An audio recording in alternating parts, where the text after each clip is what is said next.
급성기에 관련된 내용입니다. 미러 바이오 피드백 훈련이라고 있는데요. 거울을 보면서 자신의 표정을 관찰을 하고 수정을 하는 방법입니다. 건강한 쪽과 마비된 쪽의 움직임을 비교를 하면서 균형 잡힌 표정을 만들어내는 훈련을 하게 되는데요. 이 훈련은 신경과 근육의 재연결을 촉진을 하고 잘못된 패턴을 교정하는 데 도움이 됩니다. 다음으로 전기자극 치료가 있는데 약한 전류를 이용을 해서 마비된 근육을 자극하는 방법인데, 근육의 위축을 방지하고 혈류를 증가시키는 효과가 있다라고 돼 있어서 여러 경우에 많이 사용을 하고 있지만, 저희가 현장에서 보기에는 전기 치료를 초기에 열심히 하는 것은 논란의 소지가 있다. 그래서 저희 병원은 전기 치료는 권하고 있지는 않으나, 한다고 하면 아주 약한 전류를 이용을 해야 된다. 이 정도로 말씀을 드리고 싶습니다. 가정에서도 할 수 있는 안면 운동법으로 다음과 같은 것들이 있습니다. 이마 주름 만들기, 눈썹을 위로 올리면서 이마에 주름을 만들고, 눈 감기와 세게 감기를 해서 눈을 자연스럽게 감았다가 아주 세게 감습니다. 코 찡그리기, 코를 찡그려서 주름을 만들고요. 뺨 부풀리기, 입안에 공기를 넣어서 뺨을 부풀립니다. 그리고 입술을 모으기와 미소 짓기,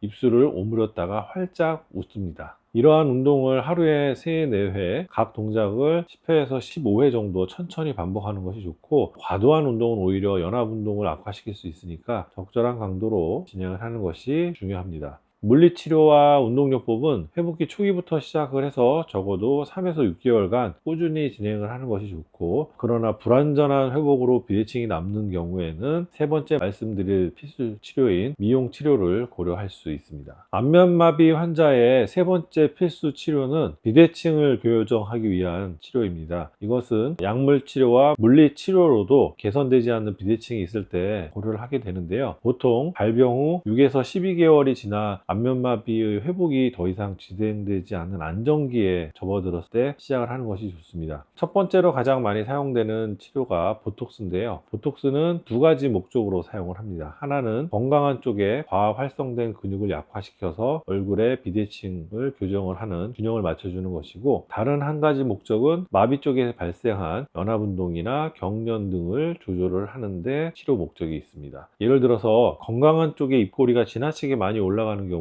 그 부위에 보톡스를 놔서 마비된 쪽과 균형을 맞추는 치료를 하고요. 마비 쪽에서 눈을 감을 때 입이 같이 올라가는 연합 운동이 있다면 이 부위에 보톡스를 놔서 원치 않는 움직임의 강도를 줄일 수가 있는데, 강도가 연합 운동을 100% 치료할 수 있다는 건 아니고 50% 전후로 해서 강도가 줄어드는 정도다라고 이해를 하시는 게 좋을 것 같습니다. 보톡스의 효과는 일반 주름 치료와 동일하게 3에서 6개월 정도 지속이 되고요. 환자의 상태에 따라서 반복 시술이 필요할 수 있습니다. 시술 후 2주 정도 지나서 최대 효과가 나고, 그때 추가 교정이 필요한지 평가를 하게 됩니다. 저희 병원에서는 그렇게 하고 있고, 병원 사정에 따라서 좀 다를 수도 있을 것 같아요. 두 번째 방법은 필러를 이용한 부피감 회복입니다. 안면 마비가 오래 지속이 되면서 마비된 쪽의 근육이 위축이 되고 부피감이 줄어들게 되는데, 이런 경우에 히알루론산 필러나 콜라겐 주사, 자가지방 이식 이런 것들을 통해서 볼륨을 회복시킬 수 있습니다. 주로 팔자 부위나 볼, 그 다음에 입술의 가쪽 등의 볼륨의 위축이 오게 되는데, 이쪽에 볼륨을 회복시킬 수 있는 주사를 하게 돼서 비대칭을 완화를 시키게 됩니다. 히알루론산 필러는 1년 전후 지속된다 보시면 되겠고, 자가지방 이식은 더 오래될 수는 있지만 남는 양의 예측을 갖다가 일정화할 수가 없기 때문에 생착이 잘 되는 사람도 있지만 생착이 덜 되는 분도 있다, 이렇게 생각하시면 좋겠고, 필러는 1cc면 1cc, 2cc면 2cc 넣는 양에 비례해서 정량적인 효과가 딱 나오기 때문에 지방 이식에 비해서는 결과를 예측할 수 있는 정도가 좀 더 일정하다, 이렇게 보시면 되겠습니다. 네 번째 방법은 실리프팅인데요. 마비로 인해서 심하게 처진 부위가 있을 때 요즘에 많이 쓰는 코그실을 사용을 해서 리프팅 효과를 얻는 방법입니다. 중간 정도 처짐이 있는 경우에 효과적이고, 지속은 한 1년 전후 생각하면 되는데, 얼굴에 스트레칭을 하는 물리치료를 계속 받는 경우에는 실리프팅을 한 것이 풀어질 수가 있기 때문에, 그런 것들을 고려를 하다 보면 규칙적인 물리치료를 받고 있는 분들은 실리프팅을 하기에는 좀 한계가 있고, 중요한 일정이 있어서 비대칭을 좀 빨리 교정을 해야 되는 하는 그런 경우에, 결혼식이나 중요한 일이 있는 한 달, 두 달 전에 중요한 행사를 위해서 실리프팅을 하는 그런 경우는 있지만, 물리치료를 열심히 하는 경우에 실리프팅을 하는 거는 실리프팅의 효과가 좀 떨어질 수가 있기 때문에 그 부분은 본인의 상황을 좀 고려를 해서 상담을 통해서 정해야 좋을 것 같습니다.